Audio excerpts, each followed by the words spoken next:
Okay, this is going to be fun, right? What we're going to talk about here is how your chord choices impact your rhythmic options, okay? And one and the other, it's like a chicken and egg thing, this, because different rhythms call for different chords. Different chords can allow you to explore different rhythms. Really, really cool. What we're going to speak about in this first video here is understanding the difference between open chords and bar chords from a rhythmic point of view. Now remember, you can play any chord in multiple positions along the neck. Yeah, there's lots of different ways that you can play, for example, a G chord. Okay, so we could play a G here, which is the one most people begin with, but we can also play a G here. We can also play a G chord up here. We can play a G chord here. Yeah, there's lots of different ways where we can play G. The important thing that I want you to realize is each one of those voicings has a different time or place where it's best used. Yeah. So depending on what the mood is that you want to create, that's when you need to pick, okay, I'll pick that G. Yeah, these are the decisions that we want you to be making as a guitarist. Is not, okay, the chord is G, so I automatically play this one. We want you to be thinking, well, what rhythm do I want to create here? And then what G would be the best G to use in this given scenario? Now, this is really, really fun because what it means is it allows you to kind of fine tune the sounds, the sound that you want to create, and just dial things in to a point where you're not just playing in the standard way. You've explored some new musical creative options that allow for more expression or variety or whatever it might be. So as a general rule, what I want to focus on here is open chords versus bar chords.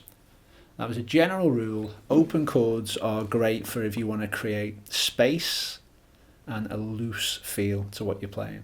So let's say that we were looking at a chord progression which was G to C to D and back to G. So great chord progression, in tons of songs. And if we play it with open chords, then our options from a rhythmic point of view with a pick, are that we can play it in a kind of steady strumming way. Let's go through this. I want you to see and hear the difference. Okay, so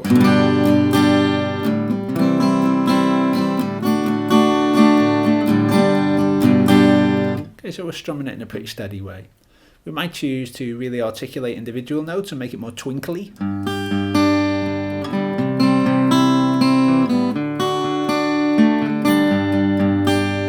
Yeah, that makes it more interesting and defined, a little bit more intricate really.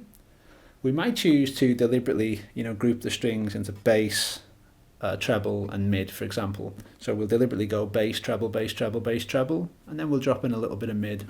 Yeah, let's just see how it sounds.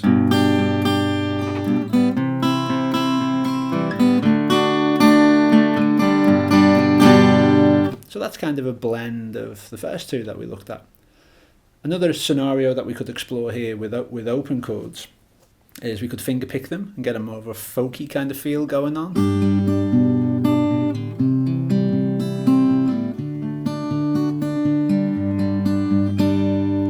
Yeah, or we could claw it. Yeah, the claw technique. So these three fingers here, picking out strings 2, 3 and 4, which would sound something like.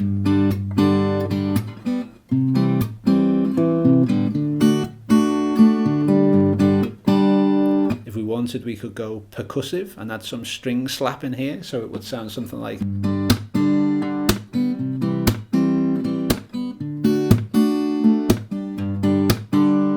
Yeah, that gives us that more percussive feel. If we go back to the pick, one I forgot to show you before was if we deaden some of the strings. So it's a kind of a percussive technique, but not string slapping in that in and out way, but it's kind of similar.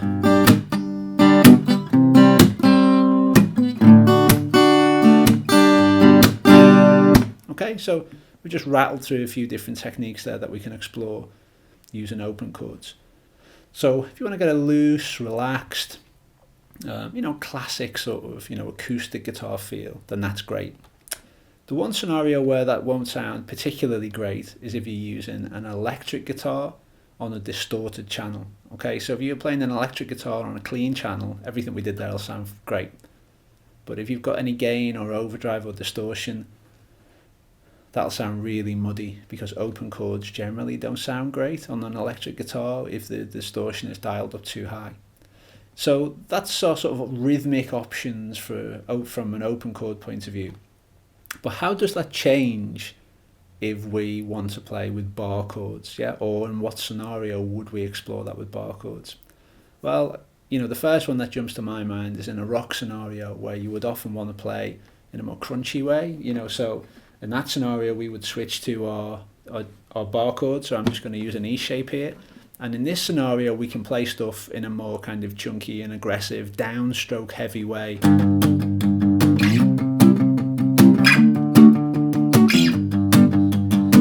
Now we can keep that really well controlled, because we're touching all of the strings.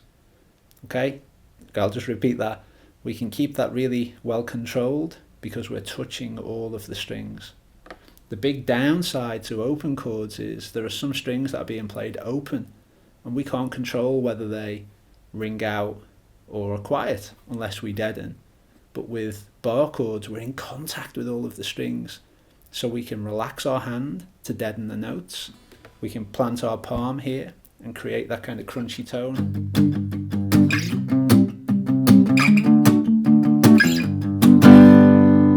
Okay, so we would switch to bar chords if we wanted to create something that was a bit more crunchy, a bit more rocky, something that was maybe involving more muting techniques or percussive techniques.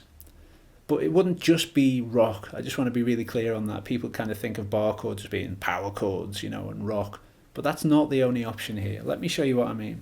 Let's say we were going for a laid-back, beachy kind of vibe, Then in that scenario, that would be great for some kind of finger picking or some kind of percussive guitar techniques.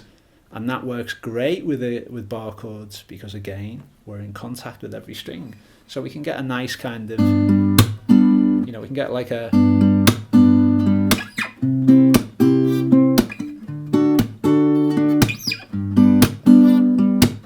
So what we've got there is a much cleaner...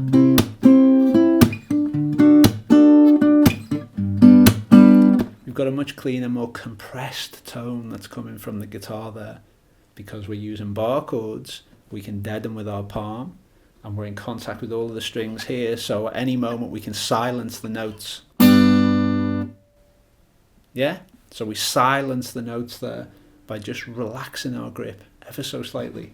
And we can manipulate that silence to create moments of rhythm. As long as that silence comes in and out the same way on each chord in a regular pattern, hey presto, we've created a rhythm, and there's millions of ways that we can exploit that. But it's much easier to exploit that if we're using bar chords. If we wanted to play something like, I don't know, let's think of another scenario here. Let's say we were trying to add some secondary guitar or something for interest, So this isn't the main guitar track, this is an additional guitar. Let's say you were jamming with somebody and they were playing open chords.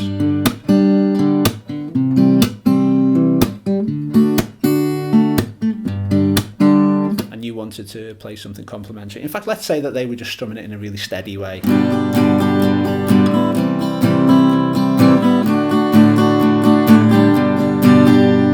Then you might want to add something a bit more elegant, So if in this scenario where you just want to add maybe some treble, some high end, something twinkly and complementary, then that would be a great point for you to switch to some other chord voicings of G.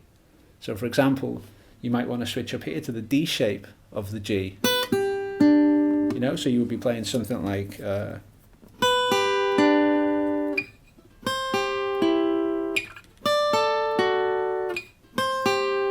back to the G. So something like...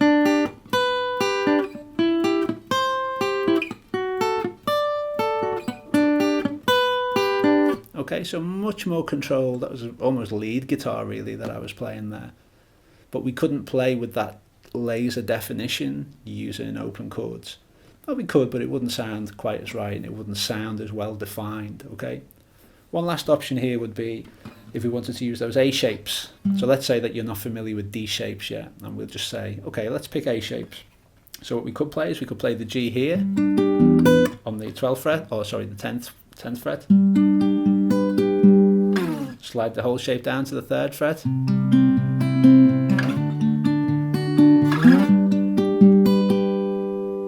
Yeah, we've got a different rhythmic option there because we're playing a different chord shape. Listen to how that sounds if we kind of crunch it a bit more and we make it maybe a bit more downstroke heavy.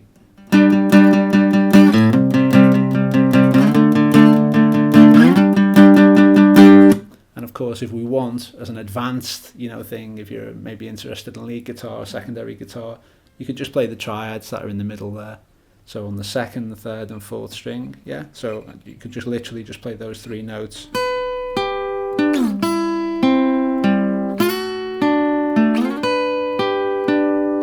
So I hope what you can see here, what I want you to take from this video, and I suspect I've probably lost quite a few of you at that last part there, because that's a more advanced technique.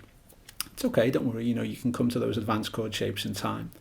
What I want you to take from this video is, cool, there's all these different chord options that I can have. And as my chord knowledge grows, that also opens up more rhythmic options as I can pick which particular chord voicing to use to create a particular tone, or a particular rhythm or vibe. So I hope that this video has given you some new ideas, and at the very least that you understand the sort of difference between, open chords and bar chords from a rhythmic point of view, and the options that can give you as a guitarist.